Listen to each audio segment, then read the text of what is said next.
tiene en primer minuto de oro la primera intervención Gorka Kenner de Junts por Europa. Boas noites, cidadáns e cidadánas de Galiza. A vosa loita é a nosa loita. Andaremos no Parlamento Europeo para defender e non esquecer os dereitos fundamentais e, particularmente, o dereito de autodeterminación. Euskal Herriko adizkide ezaberdiet gogor eta irmo defendatuko ditugula oinarrizko giza eskubideak eta nola ez, partikularski, autodeterminazio eskubidea.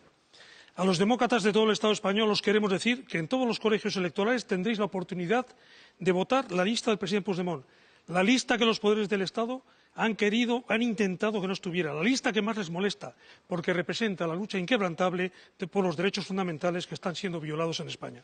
Finalment, els catalans teniu l'oportunitat que el president Puigdemont i els consellers Comín i Ponsatí entrin al Parlament per continuar fent la feina d'internacionalització de la causa catalana.